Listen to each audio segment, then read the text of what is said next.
Queremos darte las gracias porque tú eres un Dios fiel, lleno de bondad y de misericordia, que tienes cuidado de tu pueblo al reunirlo en este lugar y al hacer participantes de este tiempo de adoración.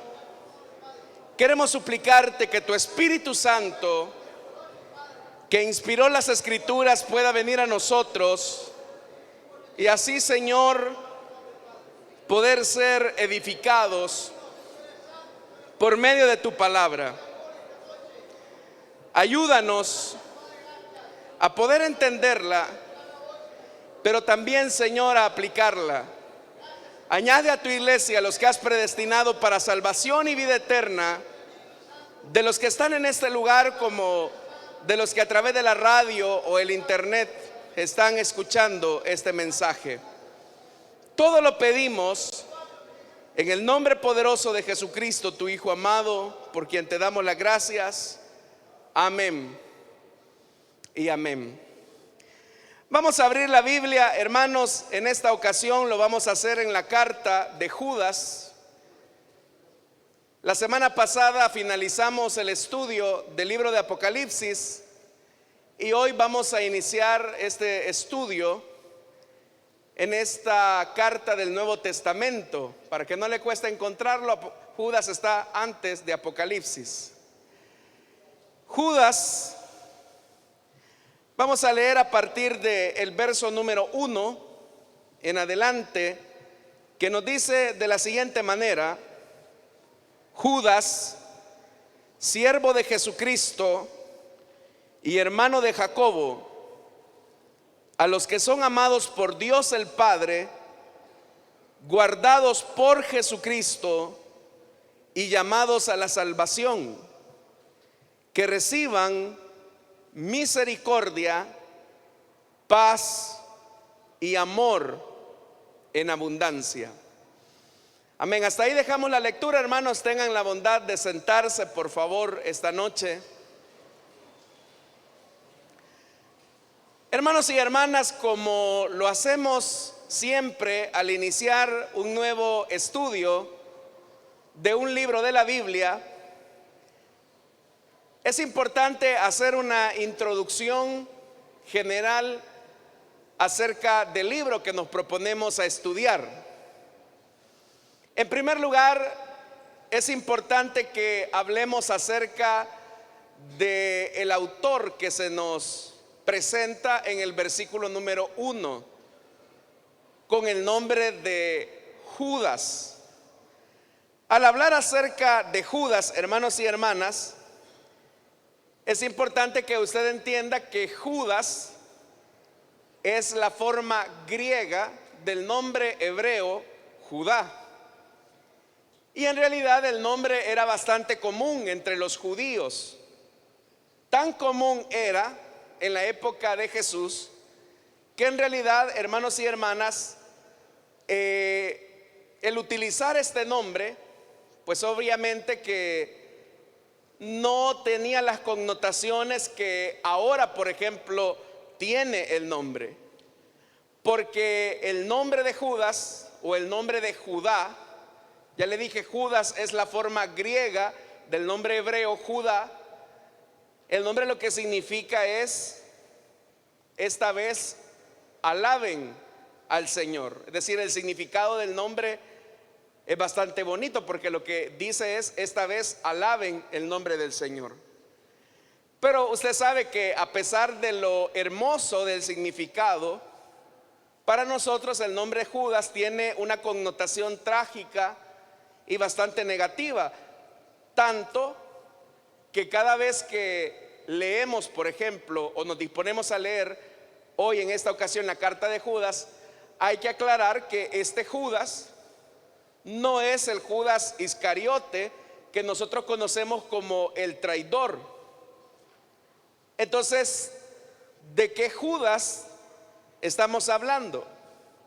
Acá, hermanos, se identifica al autor como Judas, siervo de Jesucristo y hermano de Jacobo.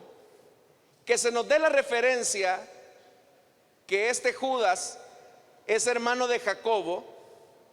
Este Jacobo, hermanos, es al que nosotros conocemos en la Biblia con el nombre de Santiago, a quien se le atribuye la epístola que lleva su nombre.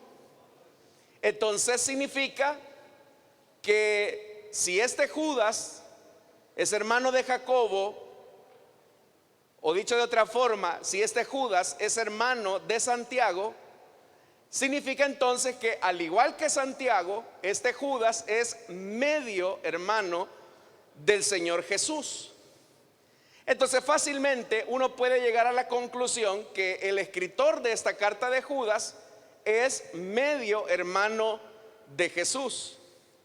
Y de hecho que las escuelas tradicionales de interpretación bíblica llegan a la conclusión de que Judas, el escritor de esta carta, fue el medio hermano de Jesús. Sin embargo, hermanos, si eso es así, es interesante hacer notar que en el mismo escrito se nos establece que para esta altura del camino ya los apóstoles habían muerto. Y si los apóstoles habían muerto, eso significa que este escrito corresponde a la segunda generación de cristianos. Llamamos así segunda generación de cristianos, o escrito de la segunda generación de cristianos, a todos aquellos escritos que van después del año 70 de nuestra era. Usted sabe que en el año 70 lo que se produjo fue la destrucción del templo en Jerusalén. Y por eso es que se habla de cristianos de segunda generación. Y para que usted lo pueda ver, en el versículo 17 y 18, vea lo que dice el escritor de Judas. Mantenga su Biblia abierta, hermanos, porque la vamos a utilizar. Versículo 17 y 18, oiga lo que dice: ustedes, queridos hermanos, recuerden el mensaje anunciado anteriormente por los apóstoles de nuestro Señor Jesucristo.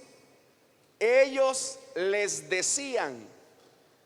Note que la afirmación que se está haciendo en estos dos versículos es en tiempo pasado. En primer lugar les dice: recuerden. ¿Qué es lo que tienen que recordar?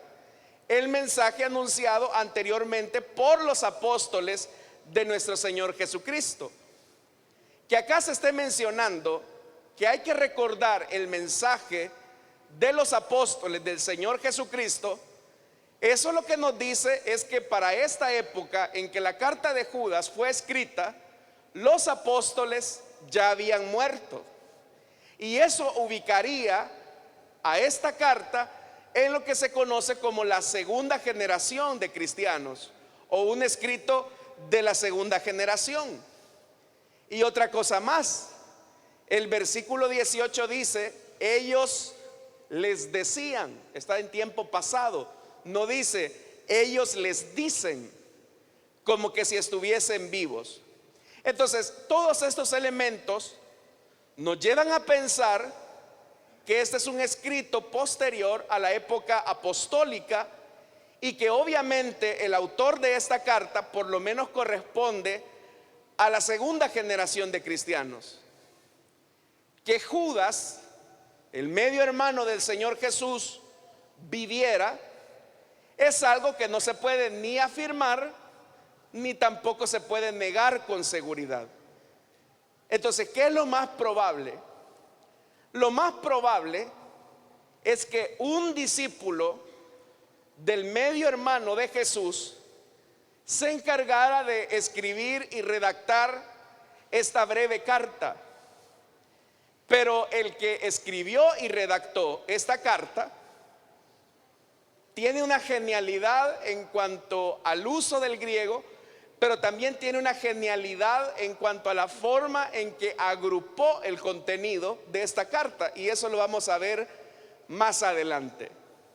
Entonces significaría que un discípulo del medio hermano de Jesús o una comunidad se encargó de poner por escrita esta carta de Judas. Hay algo que es importante, hermanos, y es el papel que ocuparon o que ocupó la familia del Señor Jesús después de la resurrección. Hay que recordar que hubo dos momentos. Mientras Jesús estuvo en la tierra, la familia de Jesús lo miraba con mucha sospecha. Es más, lo consideraban que había estado fuera de sí, lo veían como una persona que estaba deshonrando a la familia. Lo tenían por loco, o una persona que se había enloquecido. Ese era el concepto que tenían los hermanos de Jesús.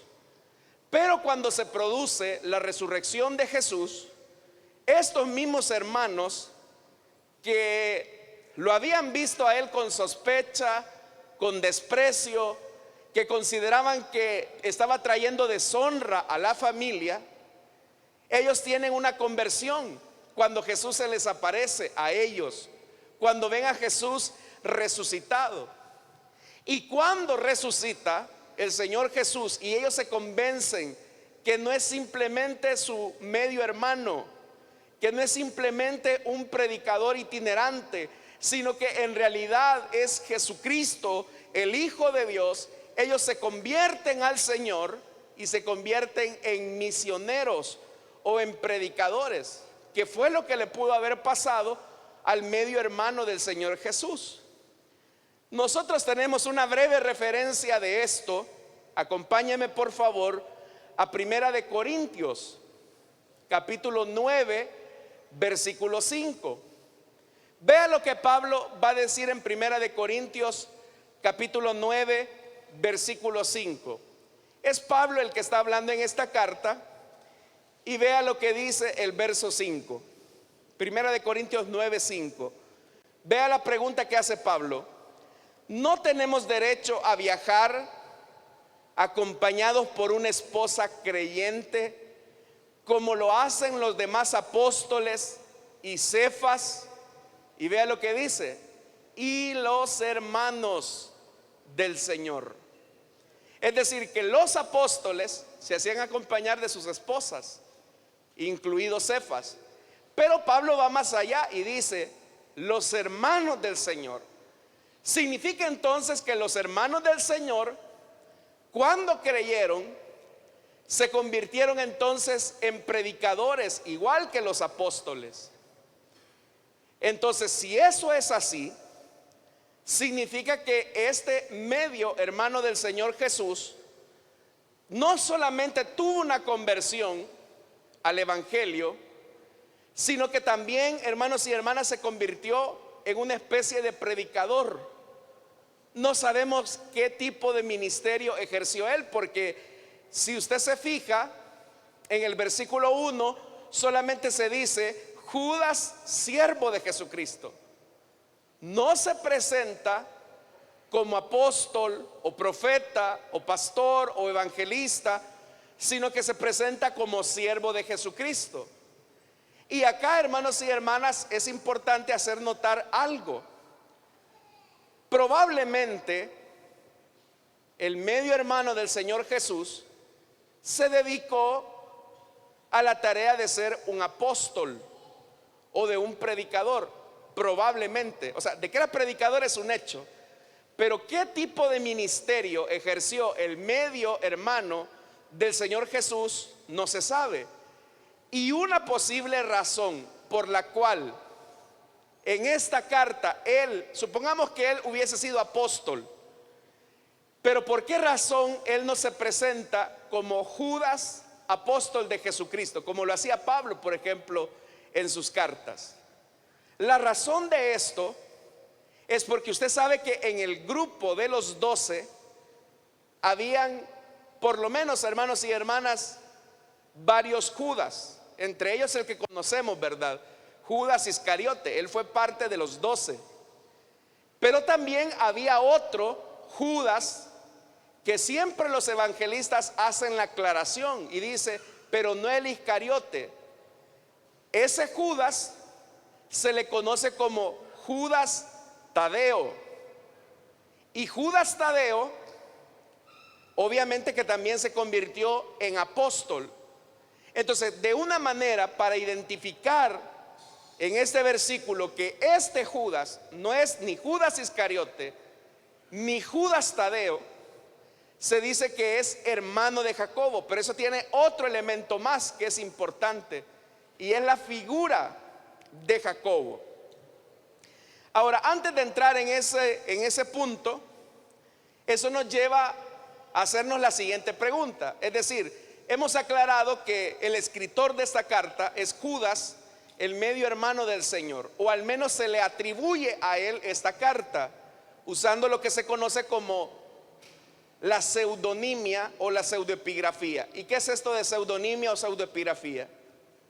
Esto, hermanos y hermanas, era un ejercicio que se ocupaba mucho en la época, y era que los discípulos de un ministro le adjudicaban su escrito en honor y en respeto al que los había mentoreado. En esta ocasión, probablemente una comunidad judía, como lo vamos a ver, con mucha solvencia económica, decidió atribuirle este escrito al medio hermano del Señor Jesús. La razón de por qué digo que en caso fuera una comunidad muy acomodada que le adjudicó la autoría de esta carta al medio hermano del Señor Jesús, es porque en esta carta tan pequeña del Nuevo Testamento hay muchísimas referencias a textos del Antiguo Testamento. Que una comunidad tuviera varias copias del Antiguo Testamento, varias copias del libro del Antiguo Testamento, era un lujo. Pero en esta carta de Judas no solamente hay libros del Antiguo Testamento, sino que también hay mención a literatura que nosotros llamamos apócrifa. Por ejemplo, cuando se habla acerca de la asunción de Moisés, usted busca el relato en el Antiguo Testamento y ese pasaje no se encuentra en ninguna parte. ¿Dónde se encuentra la mención de la asunción de Moisés? Que es el pasaje donde se dice que Satanás y Miguel se disputaban el cuerpo de Moisés. ¿En qué pasaje del Antiguo Testamento se nos habla de eso? En ninguno. Pero sí se menciona, por ejemplo, ese relato en el libro que se conoce como la Asunción de Moisés, que es un libro apócrifo. Entonces, esa comunidad tenía ese libro apócrifo del Antiguo Testamento, pero también tenían al menos una copia del libro de Génesis, tenían una copia del libro de Números, tenían también, hermanos y hermanas, una copia de el libro de Éxodo. Es decir, era una comunidad que tenía varias copias de las escrituras, y eso, hermanos, no cualquiera lo tenía. Entonces, ¿cuándo más o menos se compuso este libro? La mayor parte de especialistas de la Biblia concuerdan que este libro se escribió muy seguramente entre el año 70 y el año 80, y algunos van más allá y dicen en el año 90. ¿Por qué razón? Por lo que ya le dije, ya a esta altura del camino la mayor parte de apóstoles habían muerto. La mayor parte de apóstoles habían muerto. Entonces, hermanos y hermanas, si ya descubrimos que el autor de esta carta es Judas, el medio hermano del Señor Jesús, o se le atribuye este libro al medio hermano de Jesús, y que este libro corresponde a lo que se conoce como la segunda generación de cristianos, la siguiente pregunta que tenemos que hacernos es: ¿hacia quién va dirigido este escrito? Primero vamos a partir de algo. Judas no dirige esta carta a ninguna iglesia en particular. No hay una mención específica hacia quién va dirigida esta carta.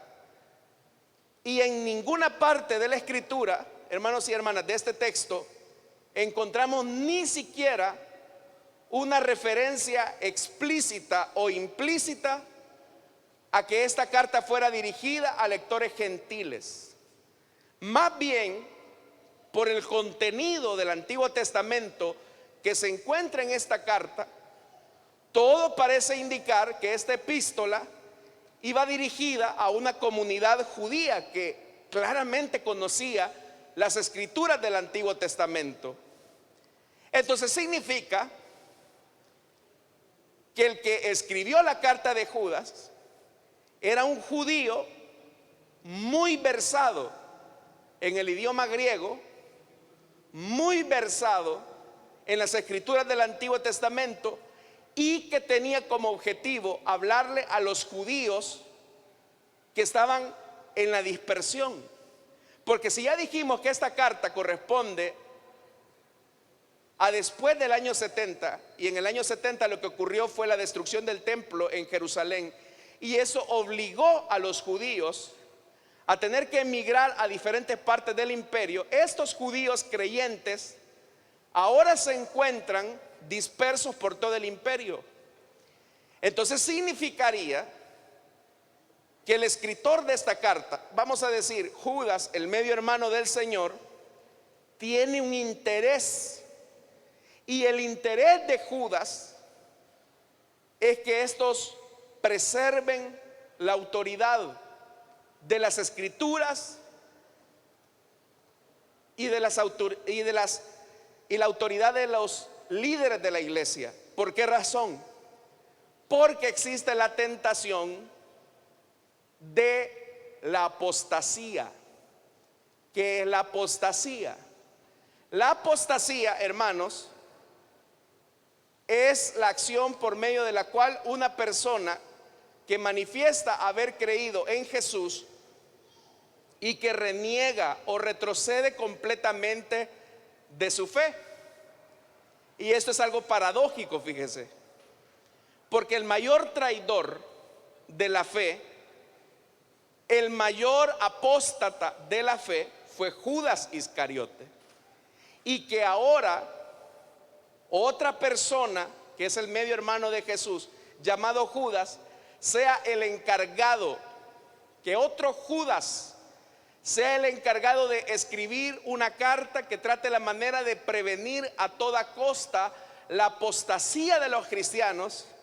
No es casualidad, sino que, hermanos, eso nos habla de cómo Dios en sus propósitos trata la manera de evidenciar que la pureza de la fe solamente puede producirse por dos vías: cuando una persona se somete al señorío de Cristo, y cuando una persona se somete al señorío de la palabra de Dios.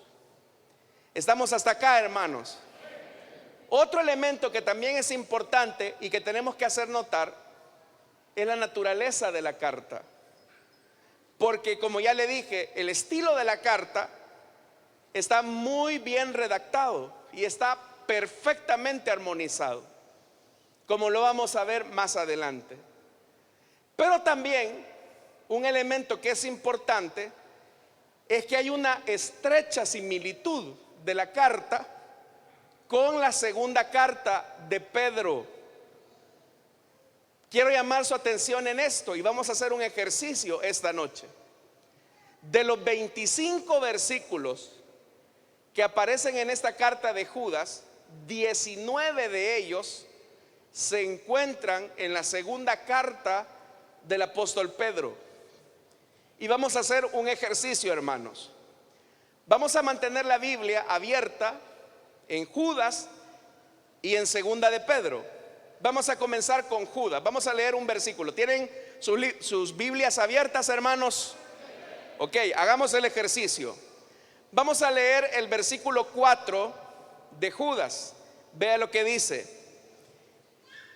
Vamos a leer el verso 4 de Judas y luego vamos a leer segunda de Pedro, capítulo 2, versículo 1 y 3. Así que tenga preparada la Biblia en Judas y en segunda de Pedro. Vamos a comenzar con Judas, versículo 4. El problema es que se han infiltrado entre ustedes ciertos individuos que desde hace mucho tiempo han estado señalados para condenación. Son impíos que cambian en libertinaje la gracia de nuestro Dios y niegan a Jesucristo, nuestro único, soberano y Señor. Eso dice Judas, versículo 4. Ahora leamos segunda de Pedro, capítulo 2, versículo del 1 al 3. Oiga esto, en Judas se nos ha hablado de que se han infiltrado ciertos individuos que están destinados para la condenación. Eso dice Judas.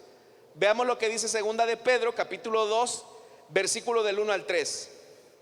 En el pueblo judío hubo falsos profetas, y también entre ustedes habrán falsos maestros, oiga esto, que encubiertamente introducirán herejías destructivas, al extremo de negar al mismo Señor que los rescató. Esto les traerá pronta destrucción. Muchos los seguirán en sus prácticas vergonzosas, y por causa de ellos se difamará el camino de la verdad.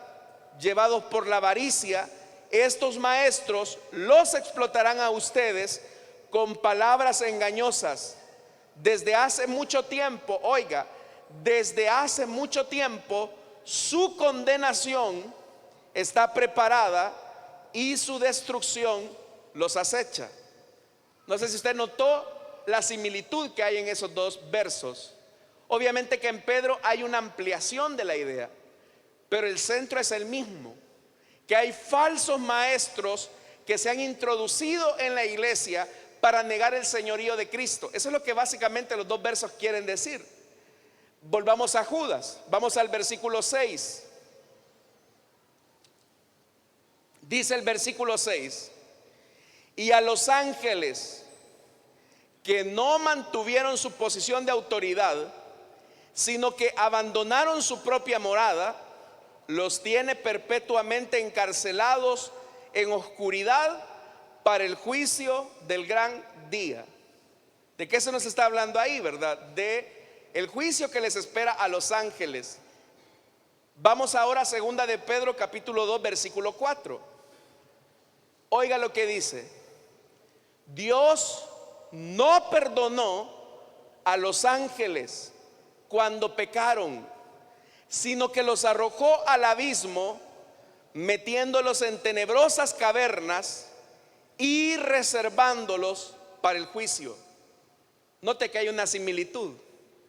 Está hablando de la disposición de Dios con los ángeles que se rebelaron y que están reservados ahí para el juicio del gran día. Ahora vamos al versículo 7 de Judas. Hagamos un ejemplo más. Verso 7: así también Sodoma y Gomorra y las ciudades vecinas son puestas como escarmiento al sufrir el castigo de un fuego eterno, por haber practicado, como aquellos, inmoralidad sexual y vicios contra la naturaleza. Ahora vamos a segunda de Pedro, capítulo 2, versículo 6. Además, condenó a las ciudades de Sodoma y Gomorra y las redujo a cenizas, poniéndolas como escarmiento para los impíos. Es lo mismo que se dijo en Judas, que a ambas ciudades se ha colocado como escarmientos. Y hagamos el último ejercicio ya para finalizar. Vamos a el versículo 8 y 10 de Judas. Dice: de la misma manera, estos individuos, llevados por sus delirios, contaminan su cuerpo, desprecian la autoridad y maldicen a los seres celestiales. Ni siquiera el arcángel Miguel, cuando argumentaba con el diablo disputándole el cuerpo de Moisés, se atrevió a pronunciar contra él un juicio de maldición, sino que dijo: que el Señor te reprenda. Estos, en cambio, maldicen todo lo que no entienden y como animales irracionales, lo que entienden por instinto es precisamente lo que los corrompe. Eso dice Judas. Ahora vayamos a 2 de Pedro, capítulo 2, versículos 10 y 11. Aquí se ha hablado de los que han corrompido sus cuerpos, igual que en Judas. Vea lo que dice el versículo 10. Esto les espera, sobre todo a los que siguen corrompidos deseos de la naturaleza humana y desprecian la autoridad del Señor. Atrevidos y arrogantes que son, no tienen reparo en insultar a los seres celestiales, mientras que los ángeles, a pesar de superarlos en fuerza y en poder, no pronuncian contra tales seres ninguna acusación insultante en la presencia del Señor. Entonces usted puede notar que en ambos versos se habla de que esta gente insulta a los seres angelicales, tanto en Judas como en Pedro. Y así, hermanos, podríamos seguir haciendo el ejercicio, pero no es el objetivo. Entonces acá es donde surge la pregunta: entonces, ¿qué fue primero, Judas o Pedro? La mayor parte de comentaristas de la Biblia concuerdan que Judas fue la base para algunos capítulos de lo que hoy nosotros conocemos como 2 de Pedro. Entonces, vea la naturaleza de la carta que sirvió de inspiración para otro texto del Nuevo Testamento. Otro elemento, hermanos, que también es importante notar en la carta, es que la carta de Judas está dividida en grupos de 3. Y es ahí donde yo le digo la gran genialidad del escritor de la carta de Judas. Solo en el versículo 1 vamos a notar 3 grupos de 3. Veamos lo que dice el versículo 1. Vamos a ir haciendo el efecto. Dice, en el versículo 1, en la primera parte, se nos habla de la identidad de Judas. En primer lugar dice Judas, que es el nombre. Otro elemento de su identidad: siervo de Jesucristo, número 2. Y dice que es hermano de Jacobo, número 3. Entonces ve el primer grupo de 3. Veamos el siguiente grupo de 3 que aparece en el versículo 1. A los que son amados por Dios, número 1. Guardados por Jesucristo, número 2. Y llamados a salvación, número 3. Note, un segundo grupo de 3. Veamos lo que dice el versículo 2. Que reciben misericordia, 1. Paz, 2. Y amor en abundancia, 3. El tercer grupo de 3. Vayamos al versículo número 8. Vea lo que dice: de la misma manera, estos individuos, llevados por sus delirios, número 1, contaminan su cuerpo. Número 2, desprecian la autoridad. Y número 3, maldicen a los seres celestiales. ¿Lo notó? Veamos el versículo 16, solamente por hacer el ejercicio.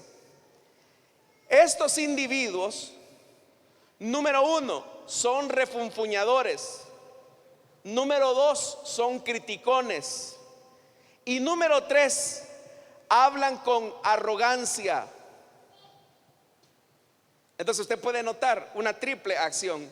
Veamos el versículo 24, cuando termina la doxología, es decir, la carta. Vea lo que dice el versículo número 4. Al único Dios, nuestro Salvador, 1, que puede guardarlos, 2, para que no caigan, y 3, para establecerlos sin tacha y con gran alegría ante su presencia. Y dice, verso 25, 1, sea la gloria, 2, la majestad, y 3, el dominio y la autoridad. Entonces son grupos de 3. Por eso yo le decía que quien escribió esta carta supo armonizar los contenidos en grupos de 3. Ahora, ¿cuál es el objetivo de la carta de Judas? ¿Cuál es el propósito por el cual el escritor redactó esta carta? El objetivo de la carta se encuentra en el versículo 4 de Judas. Porque lo que llevó a escribir esta carta es para que la iglesia detecte el problema. Y vea lo que dice el versículo 4. El problema es que se han infiltrado entre ustedes ciertos individuos que desde hace mucho tiempo han estado señalados para condenación. Son impíos que cambian en libertinaje la gracia de nuestro Dios y niegan a Jesucristo, nuestro único y soberano Señor. Entonces, ¿cuál es el problema que quiere combatir la carta de Judas? La carta de Judas pretende ser un documento apologético. ¿Y qué significa apologético? ¿O qué significa la palabra apología? ¿De dónde viene esa palabra apologético? La apología es la defensa de la fe. Es decir, que el escritor se propone a defender la fe que ha sostenido a la iglesia. Por eso es que leímos, hermanos y hermanas, en el versículo 17 de esta carta, que el escritor se propone a recordarles. Se propone a recordarles el mensaje anunciado por los apóstoles de nuestro Señor Jesucristo. Ese es el objetivo, que la iglesia recuerde los elementos que sostienen la fe. Ahora sí vamos a comenzar a estudiar los versículos que nos hemos propuesto ya después de esta introducción. ¿Están hasta acá, hermanos?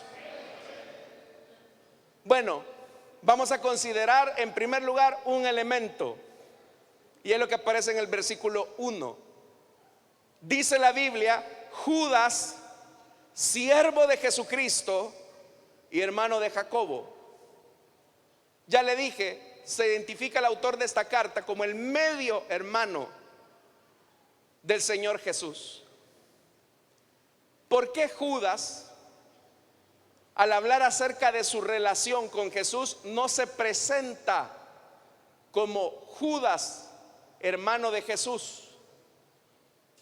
Porque Judas de entrada quiere colocar un elemento importante, y es que a pesar de que él tuvo el privilegio de conocer a Jesús como humano, como su hermano, su medio hermano, este Judas, hermanos y hermanas, seguramente conoció un poco la adolescencia, tal vez la niñez, porque hay que recordar que Jesús fue el primogénito de su familia. Pero seguramente este Judas, medio hermano del Señor, tuvo el privilegio de conocer ciertas facetas que a nosotros nos podrían interesar. ¿A quién de nosotros no nos gustaría saber qué fue de la vida del Señor Jesús cuando tenía 15, 16, 17, 20, 25 años?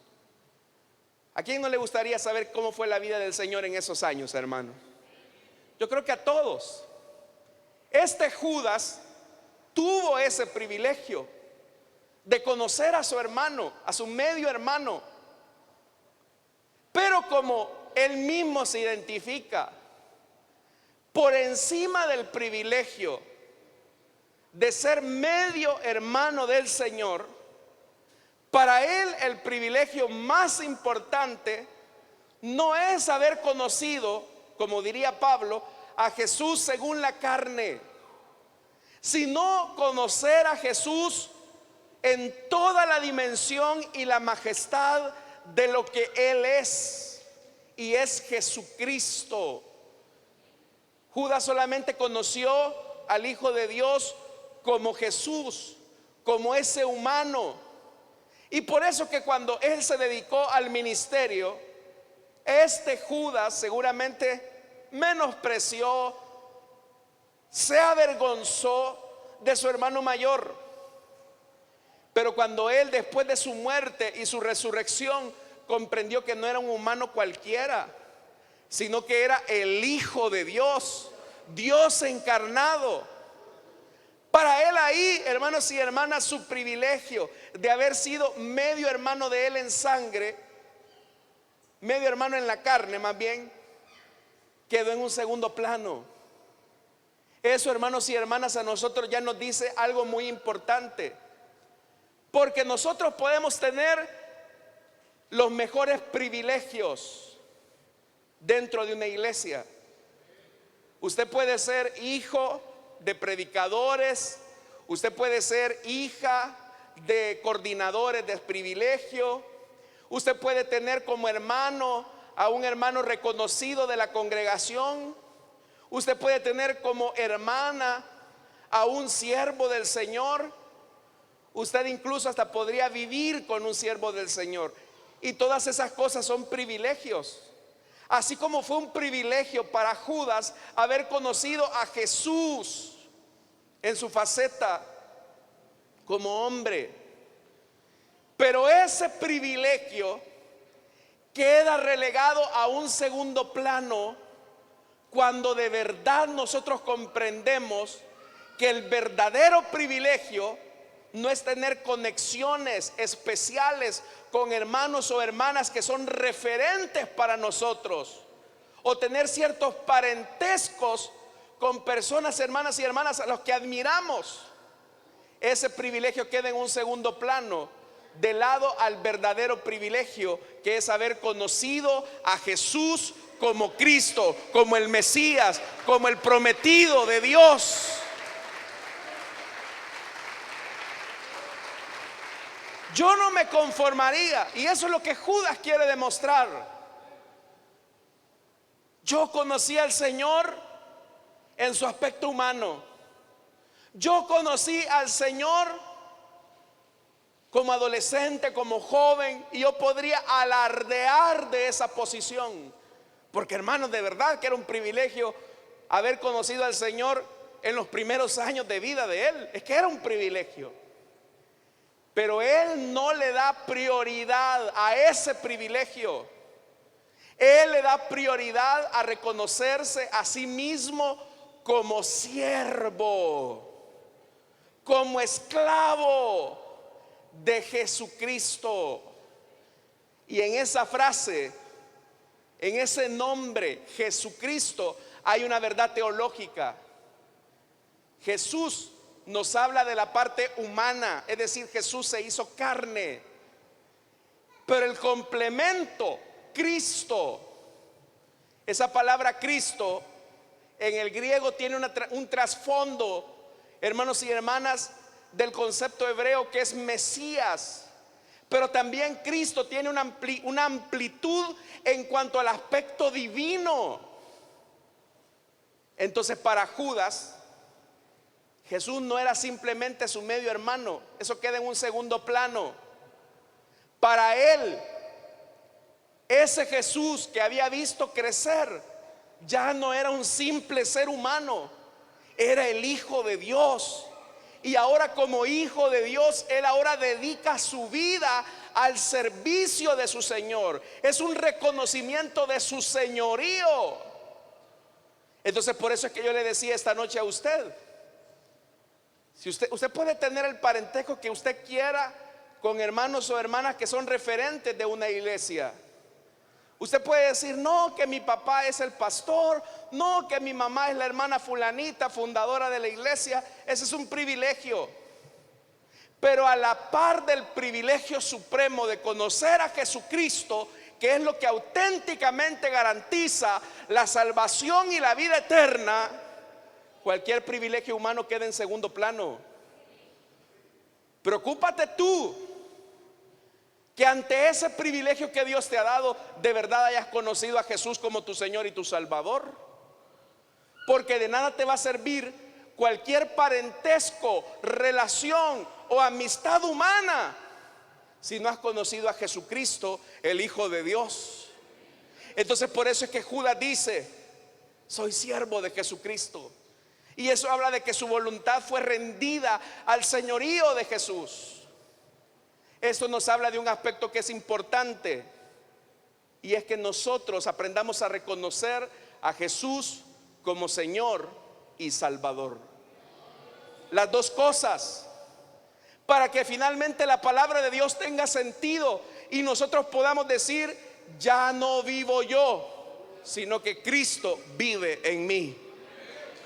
Esa es la verdad del Evangelio. Ese es el verdadero privilegio del Evangelio. Como ya le dije, hay personas que tratan la manera de posicionarse por el parentesco que tienen con alguien. Pero el verdadero privilegio es conocer a Jesús como Señor y Salvador. Ese es el privilegio.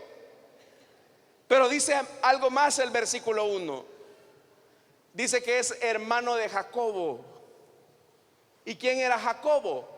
Ya dijimos, era Santiago. ¿Y quién fue Santiago? Fue el líder de la iglesia de Jerusalén. Fue el pastor de la iglesia de Jerusalén. Y fíjese que esto es interesante, porque con él sí se presenta como hermano de Jacobo. Sí soy hermano de él. Pero ¿por qué lo menciona?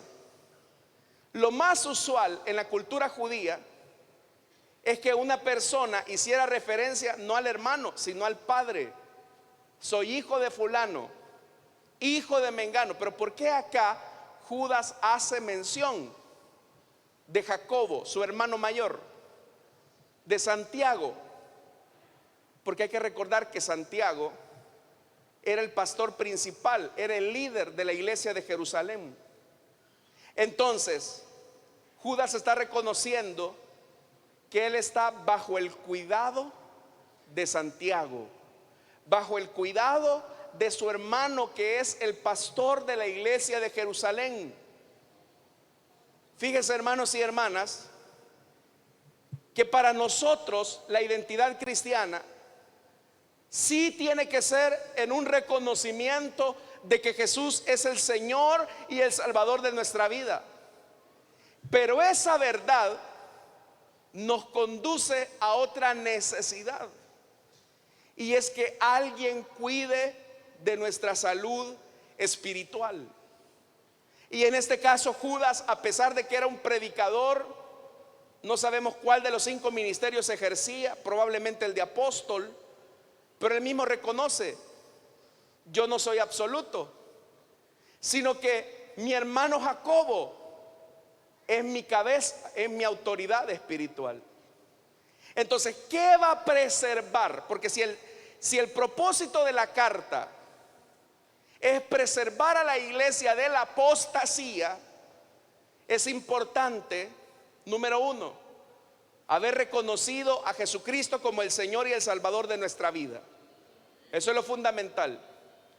Y número 2, que exista una autoridad espiritual sobre nuestra vida. Y esa autoridad espiritual son los ministros del Evangelio. Digo esto, hermanos, porque hay personas que dicen: no, si no importa, hermanos, si mi cabeza es Cristo, yo no le hago caso a ningún hombre aquí en esta tierra, ni yo reconozco a ninguna autoridad de esta tierra, porque mi cabeza y mi autoridad es Cristo. Pero al decir eso que estás diciendo, estás contrariando la palabra de Dios, que dice que el Señor estableció ministros del Evangelio para darle la consistencia, la robustez al cuerpo de Cristo. Como yo siempre se los he dicho, hermanos, de ustedes como ministro de la palabra yo voy a tener que dar cuentas, pero de aquellos que se congregan acá, ¿verdad? No de los que vienen cada lustro, ¿verdad?, a la iglesia.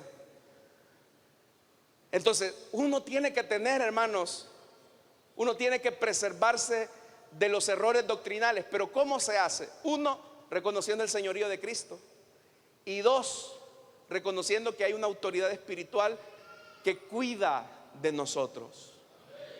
¿Dicen amén a eso? Ese es el propósito de los ministerios. Bueno, no terminamos ni siquiera el versículo 1, hermanos, pero el objetivo no es ir a la carrera, sino que vayamos extrayendo las verdades que Dios nos desea entregar por medio de su palabra. Así que lo dicho hasta acá, es el mayor privilegio que tenemos, es haber conocido a Jesucristo como el Hijo de Dios, haberlo confesado como Señor y Salvador. Y la segunda responsabilidad cristiana es que nosotros tengamos una autoridad espiritual que esté cuidando de nosotros, que esté pendiente de nuestro crecimiento. Así que el que tenga oídos para oír, que oiga lo que el Señor nos ha dicho esta noche, hermanos y hermanas. Amén. Vamos a orar, hermanos, y vamos a cerrar nuestros ojos y vamos a pedirle al Señor que nos ayude. Pero antes de orar, quiero hacer una invitación para aquellas personas que esta noche desean reconocer a Jesucristo como el Hijo de Dios. Si hubiera alguna persona esta noche que desea entregarle su vida a Cristo, le invito para que en el lugar donde está pueda entregarse al Señor. Si hubiera alguien que desea entregarle su vida a Cristo, desea reconciliarse, póngase en pie. ¿Qué es lo que nos va a librar de la apostasía? Ese reconocimiento del señorío de Cristo, ese reconocimiento de Jesús como Salvador. ¿Habrá alguien esta noche que desea entregarle su vida a Cristo o que desea reconciliarse?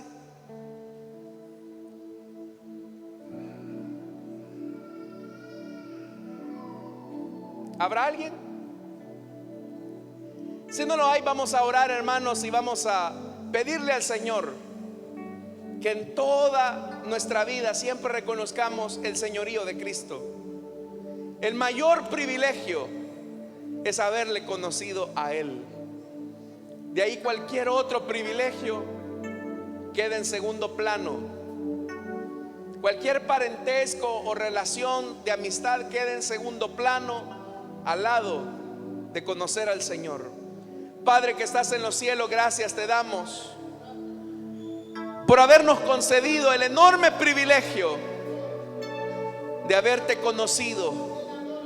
Gracias por haberte revelado a nosotros, Señor, y mostrarnos el camino de vida por medio de tu acción salvadora. Gracias porque moriste por nosotros en la cruz y con esto nos diste salvación y vida eterna. Hoy, Señor, te alabamos y te bendecimos por todo lo que hiciste por nosotros, porque para nosotros no eres un simple hombre, eres Dios hecho hombre, eres nuestro Salvador y eres nuestro Señor. A ti sea toda la gloria en Cristo Jesús. Oramos también, Señor, por nuestras ofrendas y nuestros diezmos. No te damos de lo que nos sobra, sino que te damos de lo mucho que tú nos das. Bendice a tu pueblo, Señor, que con generosidad y sencillez aporta para que tu obra siga caminando aquí en la tierra. Bendice a tu pueblo, Señor, en nuestra petición, en Cristo Jesús. Amén y amén. Pueden pasar nuestros hermanos